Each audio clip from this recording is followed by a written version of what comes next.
بكل خطوطه. هنشوف ونتابع. وادي كوره لويزا على القايم البعيد، وليد الحصري يلحقها قبل الاوت.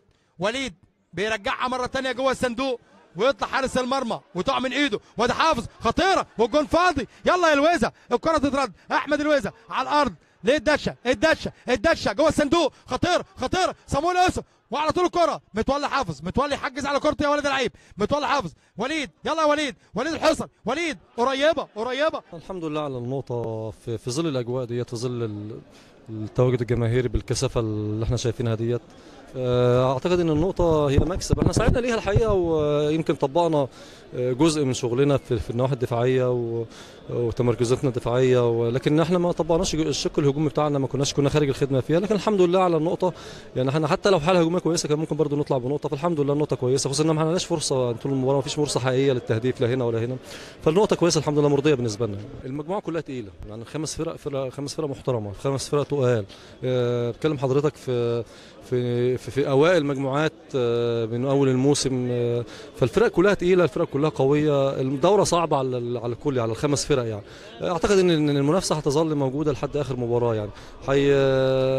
اللي هيقدر يستغل عامل الملعب وعامل الجمهور، لو عندنا جمهور زي ده والدنيا زي كده كان الموضوع يختلف معانا تماما يعني. بس اعتقد ان يعني المنافسه هتظل موجوده لحد اخر مباراه ان شاء الله يعني. الحمد لله على النقطه. واخر حاجه بس بشكر اللاعبين على الجهد اللي بذلوه، الحقيقه بذلوا جهد يعني فوق طاقتهم يعني الحقيقه. يعني اول مره بيلعبوا تحت ضغط جماهيري بالشكل ده والكثافه الجماهيريه الموجوده ديت، فاعتقد ان النقطه كويسه، وهم الجهد اللي بذلوه الحمد لله يشكروا عليه. شكرا. طبعا بالنسبه لنا مكسب الحمد لله، ان الماتش ده صعب. انت شايف الجمهور ودي كيرنس المرشح الاول للمجموعه، كل الناس والاراء بتقول ان هم الاقوى في المجموعه، بس احنا لا كل مره بنثبت ان احنا الاقوى. احنا كسبنا في ملعبنا الحمد لله، تعادلنا بره ملعبنا، وده خلانا نتصدر المجموعه. وان شاء الله في اي مباراه احنا بنلعب على المكسب، يعني ما نخسرش، يعني نكسب ما نخسرش. فان شاء الله الماتش الجاي ان شاء الله مكسب، يبقى احنا متصدرين المجموعه مستريح ان شاء الله. الحمد لله، انا بقول الحمد لله بونت كويس من فرقه تقيله زي فرقه ديكيرنس. انا معلش حبيت في الاول اشكر مجلس اداره ديكيرنس بقياده الباشمهندس خضر ابراهيم، والمركز الاعلامي لنادي ديكيرنس، وجمهور ديكيرنس المحترم على الشكل الكويس والطفره الهائله اللي انا شايفها في نادي ديكيرنس. ان شاء الله نادي ديكيرنس بسم الله ما شاء الله، يعني النادي اللي انا جيت له من 3 سنين متغير تغيير شامل، فانا بقول لهم الله ينور، ربنا يكرمكم في اللي جاي ان شاء الله. وبالنسبه للماتش بقول لعيبتنا برضو احنا جايين بنلعب على بونت وخدنا بونت، فالحمد لله فرقه ديكيرنس فرقه تقيله، فرقه محترمه معاها عناصر كويسه، مجلس الاداره بيدعم تدعيم جامد، فربنا يكرم باذن الله ان شاء الله. دوري الترقي دوري صعب، وانديه كلها بتنافس وعندها امكانيات، فربنا يكرم في اللي جاي ان شاء الله.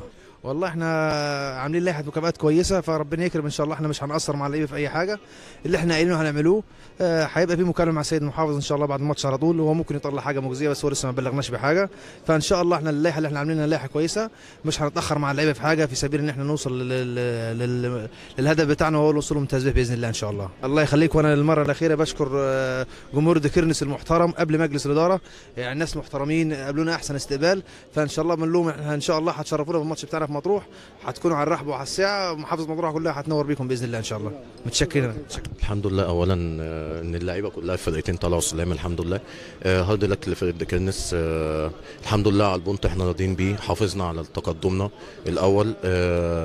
ماتش يمكن يبان من بره ان هو مش ممتع قوي، لكن هي دايما كده الماتشات اللي بتبقى على بطولات وكده بيبقى الشد العصبي بيأثر على الاداء، ففرقه محترمه فرقه ديكيرنس، والحمد لله على البونت احنا راضيين بيه، وان شاء الله نحافظ على الصداره باذن الله، والصعود يكون حليفنا ان شاء الله.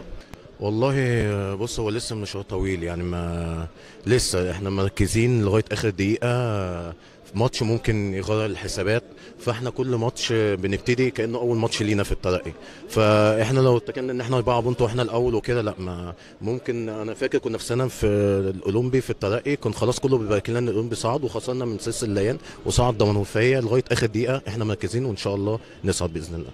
طبعا يا كابتن الحمد لله لسه طويل جدا، والحمد لله، واحنا دي ماتشات كؤوس بره زي جوه، ده مبدأنا يعني، وان شاء الله لسه ما تقلقش يعني ان شاء الله. زي ما هم، معلش بقى انت تحسبها، انت فرقه اتعادلت معاك على ارضك تطلع بره تكسب يعني. والله هم يعني انا بشيد بيهم الحمد لله، وان شاء الله اللي جاي احسن ان شاء الله باذن الله يعني. هم رجاله، والفريق طبعا فريق الحريه جاي مقفل تقفيل كويس، وعارف قوه ديكيرنس على ارضها، وهو قدر ان هو يقفل، لكن ان شاء الله باذن الله ما تقلقش والله، ان شاء الله بطمن الجماهير والله ان شاء الله خير ان شاء الله. الاول بسم الله الرحمن الرحيم، الحمد لله قدر الله ما شاء فعل. مش هنقول المشوار طويل زي ما بيقولوا، ما فيش حاجه اسمها المشوار طويل.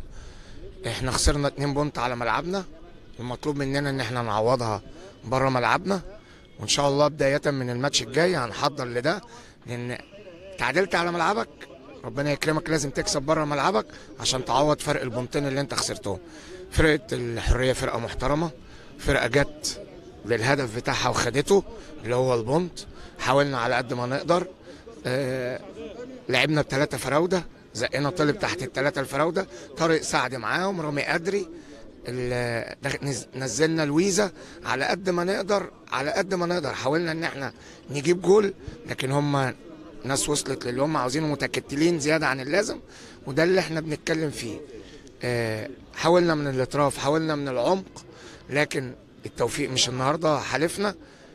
خسرنا 2 بونت، مفيش لسه بدري، ان شاء الله الماتش الجاي بره ملعبنا ان شاء الله بامر الله المكسب لينا، نحاول على قد ما نقدر يعني. لا انت دخلت مرحله انت بتشتغل فيها على المرمى، مش هنفضل نقول احنا اكتر فرقه جايبه اهداف، لكن هو مفيش توفيق. يعني انا اللي بيطلب او المدرب المطلوب منه ان فرقته تروح للجول للمرمى. حاولنا ورحنا وضيعنا. انت بتقول اسامه نجيب ما اختبرش، ودي حقيقه. ما انا قلت لكم الناس بس ممكن تزعل مني، نادي كيرنس فوق دماغي والملعب مش في صالحنا، الملعب بتاعنا مش في صالحنا، وانا بقولها وممكن الناس تزعل مني. احنا لو الملعب ملعب كبير، ملعب مساحاته كبيره، مهما جيت قفلت هنحاول على قد ما نقدر نخترق من الاطراف. وانت حضرت ماتشات كتيره، والجمهور اللي حضر النهارده عارف كويس قوي لما بيبقى المساحات. يعني لما رحنا بيلا اخترقنا من الاطراف ورحنا وضيعنا. ليه؟ مهما هو قفل الملعب 75 متر عرض، هيقفل فين؟ لكن انت النهارده فرقه الحريه انت بيلعبك فرود واحد و10 مش في نص ملعبك، مش في نص ملعبهم، لا واخد التلت الاخير.